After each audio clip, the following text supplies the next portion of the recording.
બધા નામ છે ને માયાને કાલ અને કાલના બંધન વિશેના પુરુષોત્તમ નામ સહસ્રમાં તો અને ખૂબ સરસ સમજ આપી છે તમે જે પધરાવ્યું છે એનાથી. ઓકે હમણાં તમે આ લો ને પછી જયારે ઓકે ચાલુ કરું છું. શ્રી હરિ શ્રી ગોપીજન વલ્લભાય નમઃ વિજયતે શ્રી દ્વારિકાધીશ પ્રભુ. શ્રીમદ ભાગવત રસાસ્વાદ.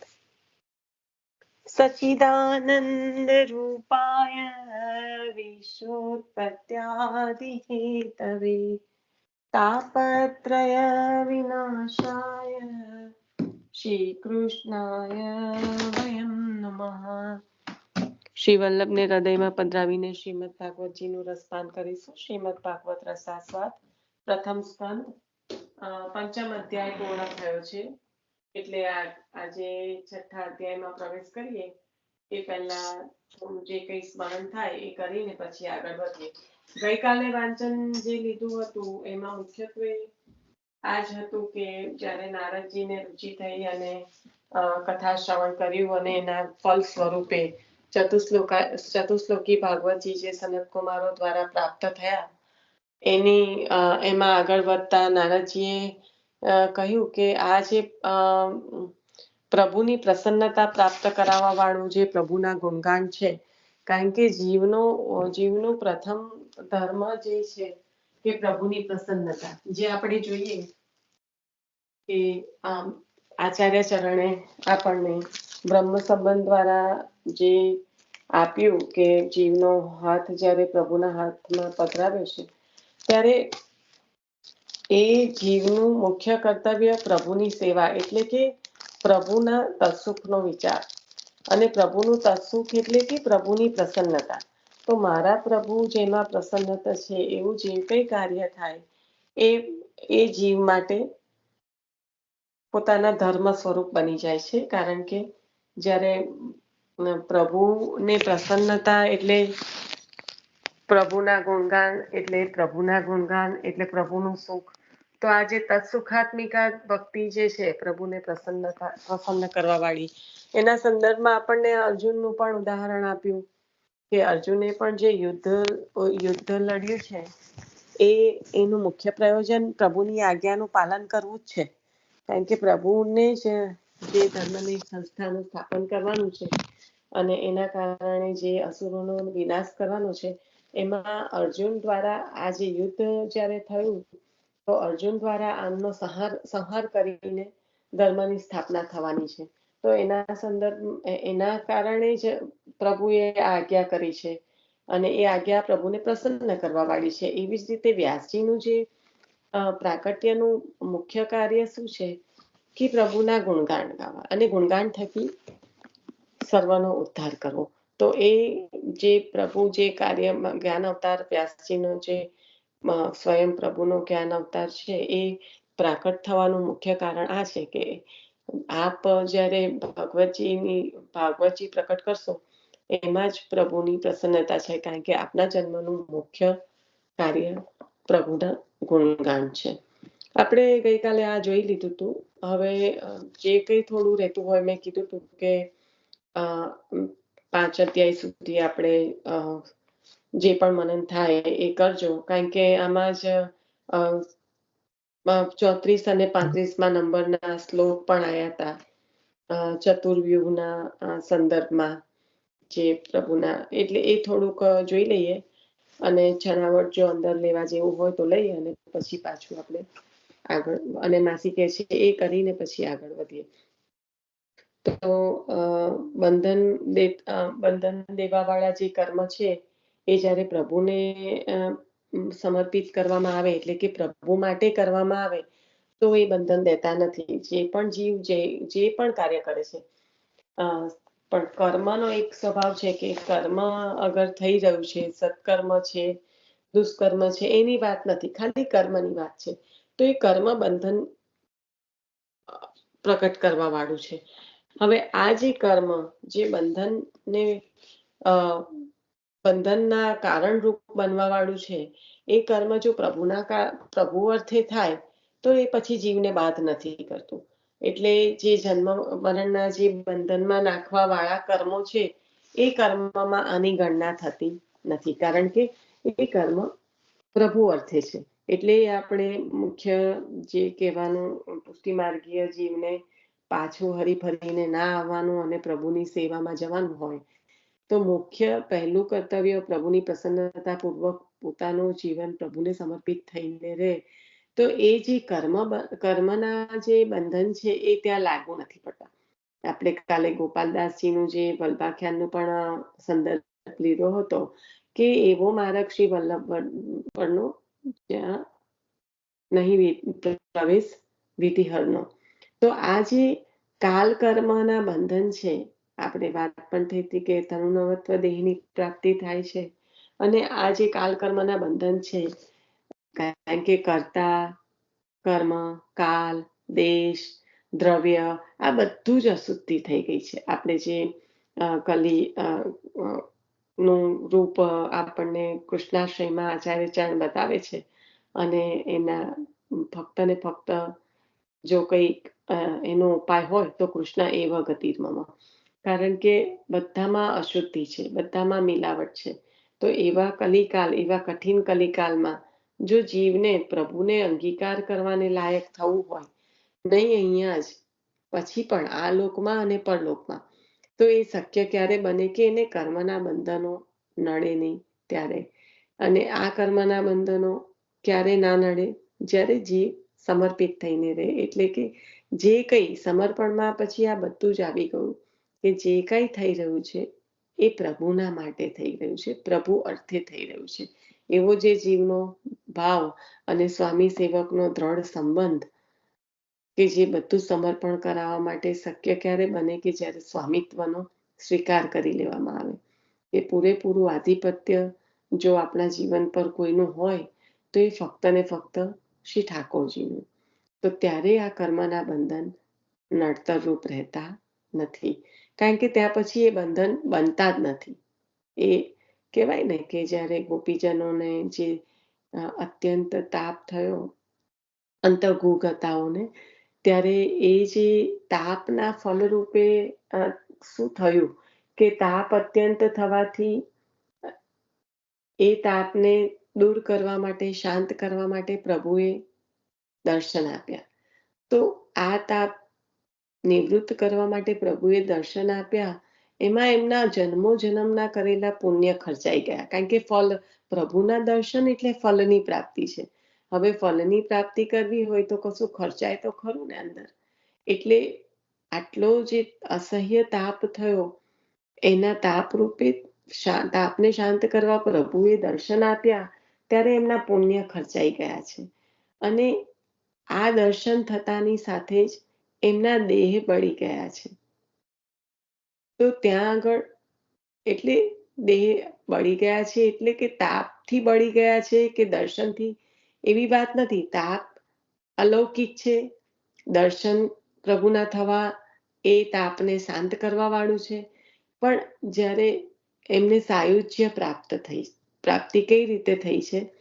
તો આ જે દર્શન આપ્યા એમાં પુણ્ય જે ફળ મળ્યું એના રૂપે પુણ્ય બધા ખર્ચાઈ ગયા, અને જે તાપ થયો એમાં જે કંઈ કર્મના બંધનો હતા એ બધા બળી ગયા.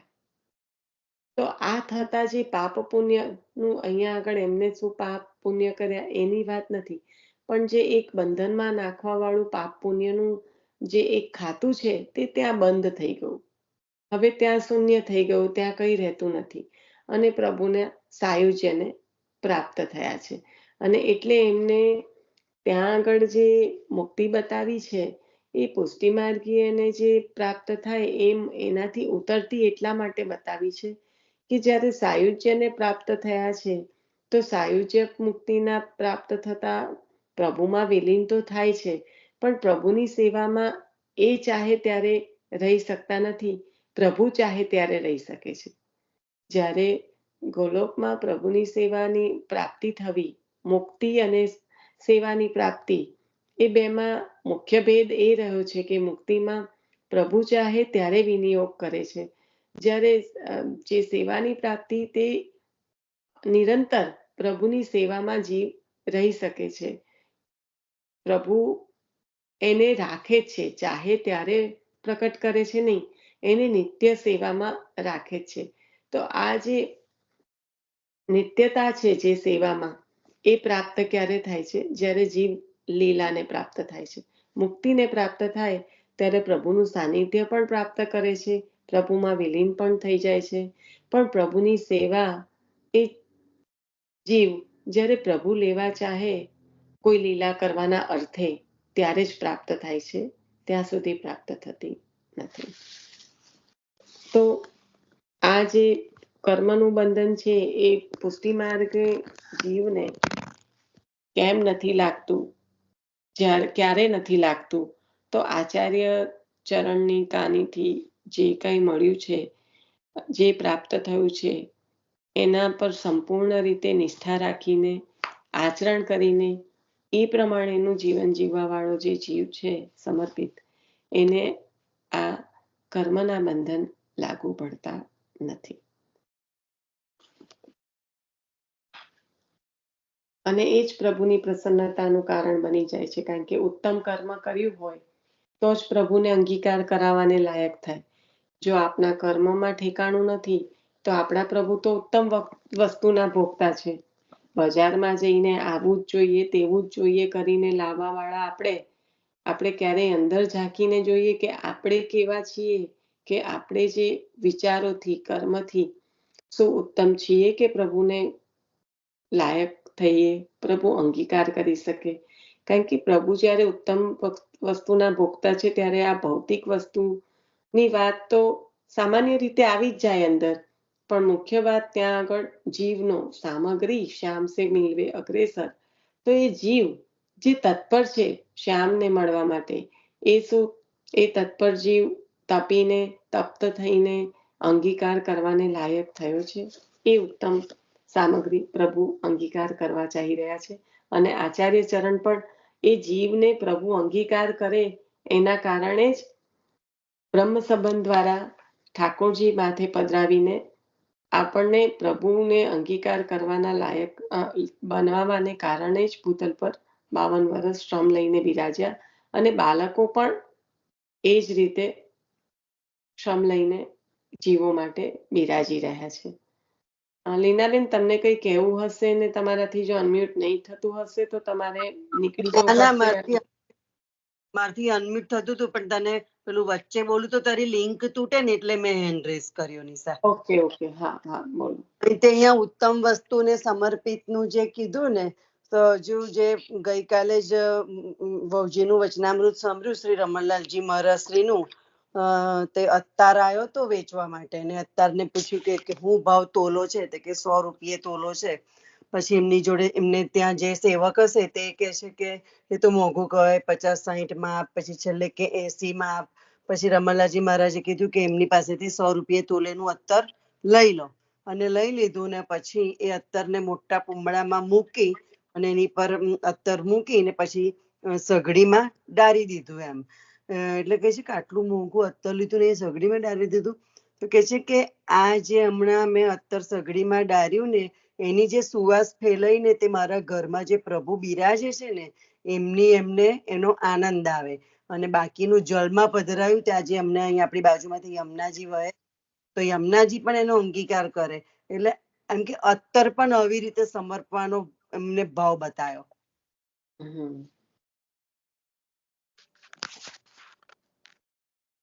બસ.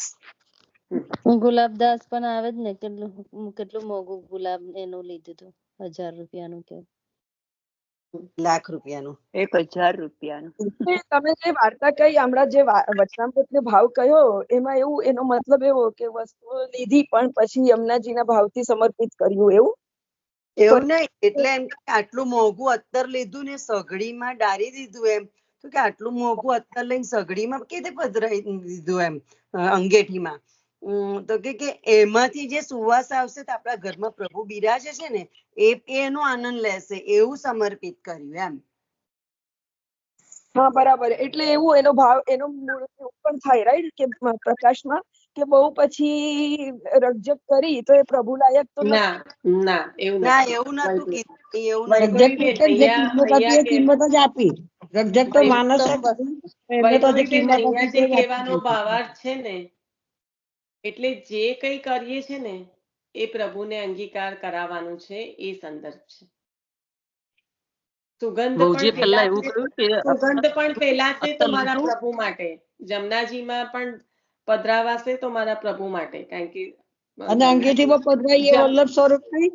જમનાજીમાં જે પધરાવો છો સ્વામીની બસ એજ એ પ્રભુ જ સુગંધ અંગીકાર કરે લેતા છે. પહેલા એમને ગિરિરાજ બાબાને ને ઠાકોરજીને યાદ કર્યા પછી એમને સુગંધ લીધી ને પછી અગ્નિમાં પધરાવ્યું. આખો એ તો પ્રસંગ પહેલી જો સુગંધ પરખવા માટે હાલો એ અત્યારે સુગંધ આ પહેલી પ્રસંગ પરખવા માટે. હા, પણ ત્યારે ગિરિરાજ બાપાને યાદ કર્યા ને ઠાકોરજીને યાદ હા, કરીને પરખવા. પછી બીજી લીધું તે પૂમડું પ્રભુને ધર્યું. હા, પેલું પણ તો એમને પરખવા સુગંધ માટે જોવા માટે લીધું. પ્રસંગ આવી રીતે કરતા પણ એકદમ શાંતિથી સાંભળો, એમના જ મુખે સાંભળો તો જે તત્વ છે એ મળે. એકદમ પ્રસંગમાં શું તત્વ છે એ બધાને અલગ અલગ ભાવ થાય, પણ ખરેખર આખા પ્રસંગને ખૂબ શાંતિથી સાંભળો ત્યારે અંદરનો ભાવ તો ત્યારે જ ખબર પડે. આટલામાંથી તો કશું ના ખબર પડે. મને તો કઈ ના સમજણ પડી, કારણ કે મેં નથી સાંભળ્યું.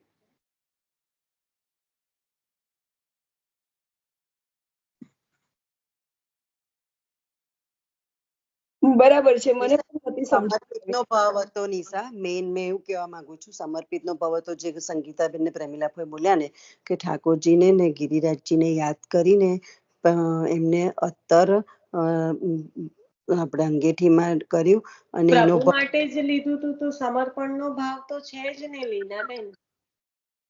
હા, પણ અંગીકાર પ્રભુને કરાવવા માટે જ લીધું છે, તો પછી બીજે તો ક્યાં જવાનું છે? હા, પણ એટલે સઘળી અંગેઠીમાં મૂક્યું તો આખા બધે સુવાસ એની આવશે તો મારા ઘરમાં બિરાજતા પ્રભુ છે એનો આનંદ લેશે એમ.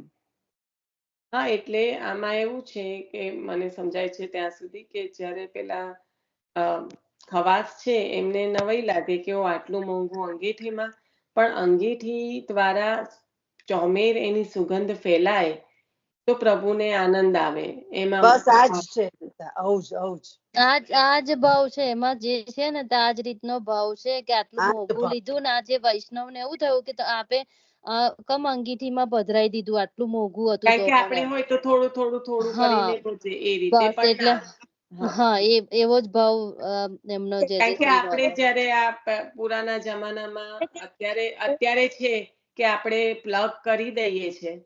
એક સામાન્ય વસ્તુ સમજો કે આપણે પ્લગ ઇન કરી દઈએ અને એમાં સેન્ટ છાંટી દીધું હોય છે તો આખા ઘરમાં ફેલાય છે કે નહીં.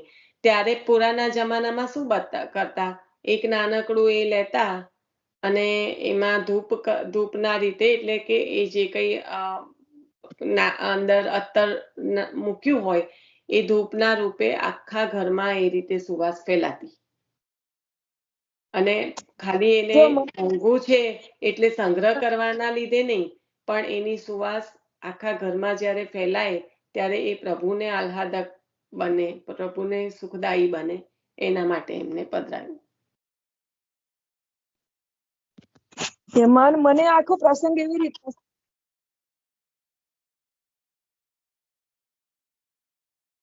સંભળાય છે. વૈભવીબેન જે નિશા કે છે ને જે ભાવ છે વહુજી આવો જ ભાવ સમજાયો હતો, હું એવું કહેવા માંગુ છું. બરાબર, મને પ્રસંગ આપને સંભળાય છે મારો અવાજ? હા, સંભળાય છે. હા, તો મને એવું સમજ પડી, પ્રસંગ જે શરૂઆત થાય છે ને કે શરૂઆતમાં ઓલા જે વૈષ્ણવ હતા એને પ્રાધાન્ય નથી અહીંયા, અક્લિષ્ટ ને ક્લિષ્ટ નું નથી વૈભવીબેન, હું એ જ કહેવા માંગુ છું તમને કે ભલે તમને એવું સમજાતું હશે પણ રકઝક નહીં કરવી. એમને ત્યાં આગળ રકઝક કરતા હતા તો પૂરા પૈસા આપીને ત્યાં બતાવી દીધું કે રકઝક નહીં કરવી, પણ રકઝક કરીને લીધું એટલે આમાં પધરાયું એવો કોઈ ભાવ નથી. ત્યાં તો એમને બતાવી દીધું. એમાં બતાવી બીજું નિશાબેન જે શ્રી આપ જાતે જ હતા એમને જ કીધું હોય છે, જે શ્રીએ જ આ રીતે કીધું હોય છે કે દર્શન થાય. સોનલબેન દર્શન કરાવો પછી આપણે આગળ ચર્ચા કરો. હાલો, હું દર્શન કરાવું કરી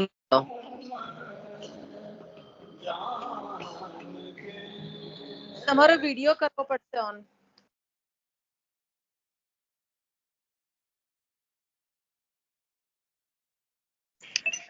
તું કયામાં કરાવે છે દર્શન?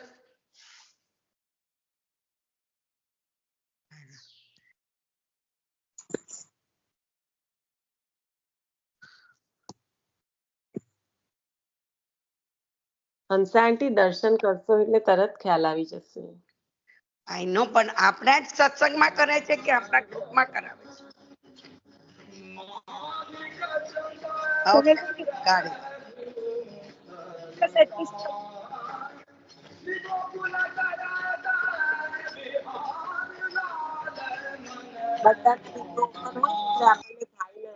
દર્શન થયા? મને તો ના થયા. મને પણ નહીં થયા. મને ના કારણ કે આટલી નાની વિન્ડોમાં ના થાય. આટલી નાની વિન્ડોમાં ના થાય. આટલી નાની વિન્ડો અને સ્કાઈપમાં છે. દેખાતું હતું. મને જરાક થયા દર્શન, પણ ઝાંખી થઈ. પણ એવું કહું છું કે સ્કાઈપમાં આટલી બધી વિન્ડો ખુલ્લી છે યા ઓકે, એટલે નાનું જ થશે બહુ. હા, વોટ્સએપ જેવું નહીં થાય. સોરી. હા, કેમેરો રોટેટ પણ નથી થતો. ના ના સોનલ, અમે કરી તો મને પેલામાં કરાઈને હા હા આપણા ગ્રુપમાં કરને.